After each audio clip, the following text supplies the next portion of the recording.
اسی لیے اچھی موت کی، حسن خاتمہ کی بہت ساری نشانیاں ہیں۔ کیسے جانیں گے کہ کون بھائی کون رشتہ دار اچھی موت مرا اور بری موت مرا؟ پہلی چیز علامہ البانی رحمہ اللہ نے احکام الجنائز میں اور التذکرہ فی الاستعداد لیوم الآخرہ، یہ کتابیں ہیں اس موضوع کی، تو اہل علم نے اچھی موت کے بہت سارے اسباب اور علامتیں ذکر کی۔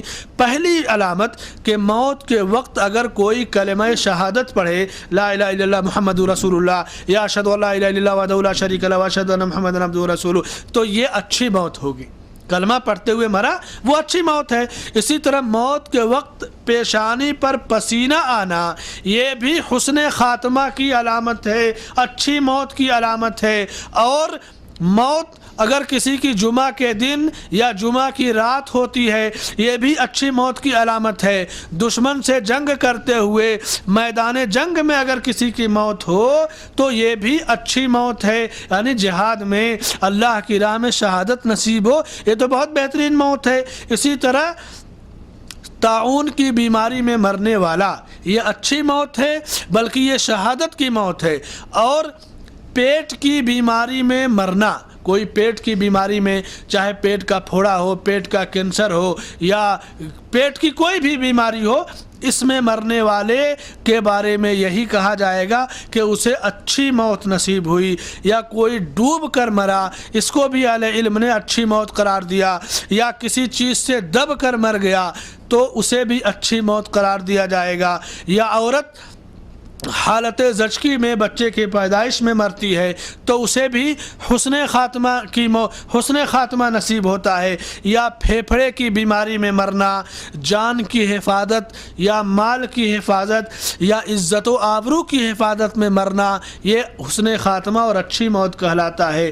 دشمن آپ کا مال لینے آ رہا ہے تو آپ ایسا نہیں کہ اس کے حوالے کر دیں گے، نہیں، آپ اس کا مقابلہ کریں گے۔ اگر آپ نے اس کو مار دیا تو وہ جہنمی ہے، اگر اس نے آپ کو مار دیا تو آپ شہید اور اچھی موت پائیں گے۔ عزت و آبرو کو بچاتے ہوئے یا مال کو بچاتے ہوئے، جان کی حفاظت میں کوئی مرے گا تو یہ اچھی موت ہے۔ اہل و عیال کی حفاظت میں، اہل و عیال کو بچانے میں کوئی مرا، یہ بھی اچھی موت ہے۔ اسی طرح سے انسان کے مرنے کے بعد سچے اور پکے مسلمانوں میں سے 2 مسلمان کم سے کم اس کے نیک اور صالح ہونے کی گواہی دے دیں، اس کو اچھے ناموں سے یاد کر لیں۔ یا اللہ کی راہ میں پہرہ داری کرتے ہوئے کوئی مر گیا، اسلامی سرحدوں کی حفاظت کرتے ہوئے مر گیا، یہ بھی اچھی موت ہے۔ اسی طرح نیک عمل کرتے ہوئے، اعمال صالحہ کرتے ہوئے مر گیا، یہ بھی اچھی موت ہے۔ اسی طرح میت کو خیر سے کوئی یاد کرے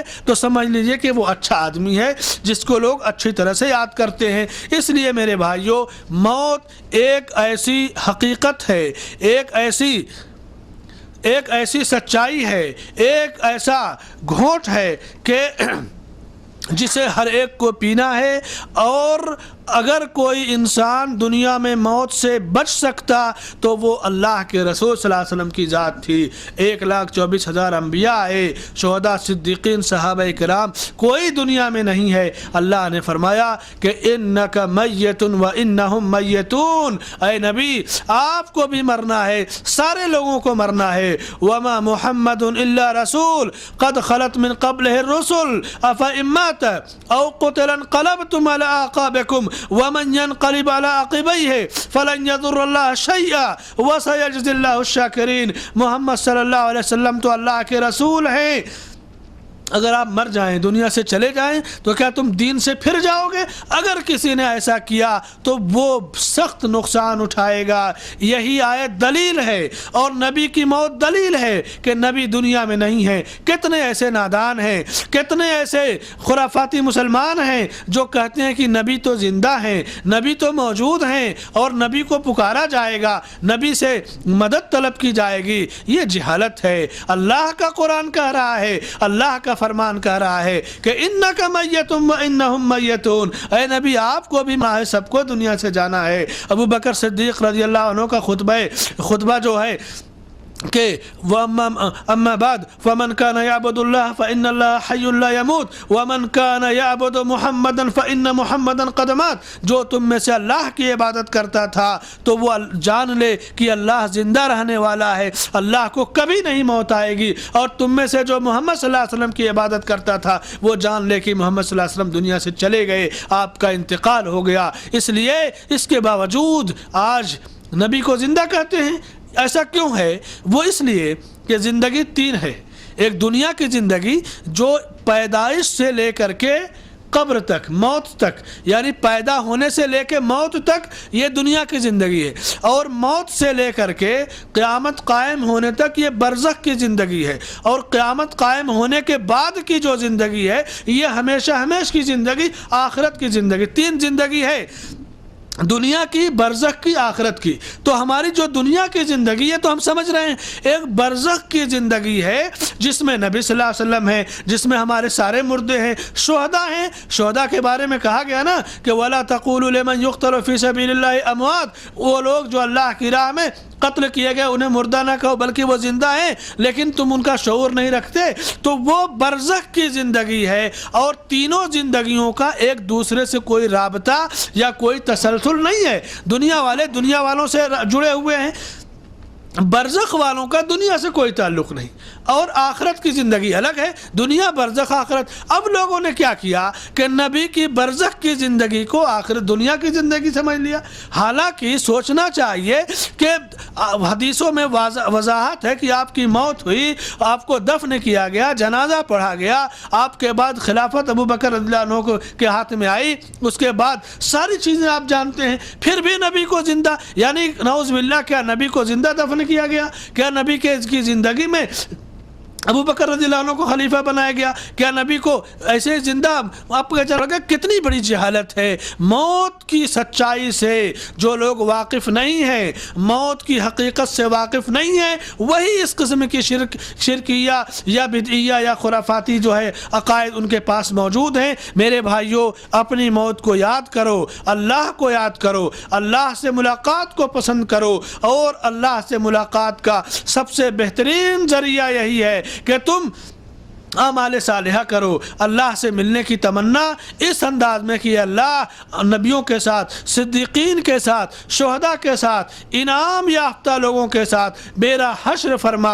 یہی نہیں، اگر تم نے اس دنیا کی زندگی میں عبرت حاصل نہیں کیا، فرعون کی موت ہے، قارون کی موت ہے، ابو طالب کی موت ہے، ان کے حشر کو دیکھو، اللہ کے رسول صلی اللہ علیہ وسلم کی موت کو دیکھو، حضرت ابو بکر صدیق، عمر فاروق، عثمان غنی، علی بن ابی طالب رضی اللہ تعالی عنہم اجمعین، اور امت کے بڑے بڑے خلفاء کی موت کو دیکھو، اور ائمہ کی موت کو دیکھو، عبرت حاصل کرو۔ دنیا میں کوئی رہنے کے لیے نہیں آیا ہے۔ عبداللہ بن عمر رضی اللہ عنہما کا قول یاد کرو کہ جب صبح کر لو تو شام کا انتظار نہ کرو، شام کر لو تو صبح کا انتظار نہ کرو۔ یہ ہماری زندگی ہونی چاہیے۔ عربی کے کسی شاعر نے کہا ہے کہ تزود من التقوی فإنک لا تدری اذا جن لیل حتی تعیش الی الفجر، تم تقوی، بھلائی کو جمع کرو، تم نہیں جانتے کہ یہ رات جو ہے کیا تم فجر تک زندہ رہو گے، یہ نہیں جانتے کہ تم زندہ رہو گے فجر تک۔ سنو،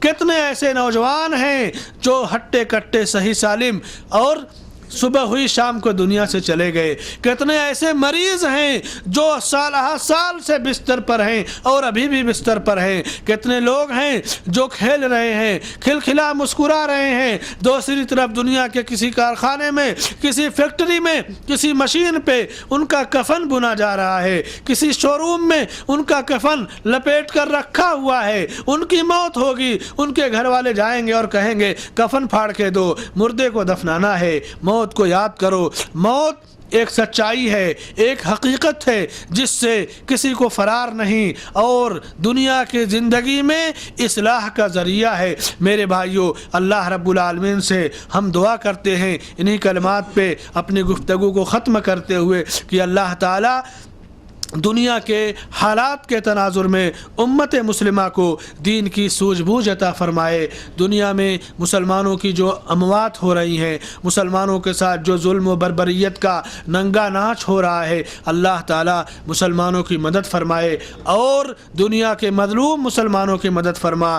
دنیا میں جہاں بھی اسلام اور مسلمان زندہ ہیں، اے اللہ تعالیٰ انہیں اعمال صالحہ کی توفیق عطا فرما، اسلام کا بول بالا عطا فرما، مسلمانوں کو غلبہ عطا فرما، کفر اور مشرکین کو ذلیل فرما اور ہر مسلمان کو حسن خاتمہ عطا فرما، بہترین موت نصیب فرما اور موت کی یاد کے ذریعے ہمیں دنیا میں اپنے اعمال کی اصلاح کی توفیق عطا فرما. آمین. وصلی اللہ علی نبینا محمد وعلی آلہ وصحبہ اجمعین.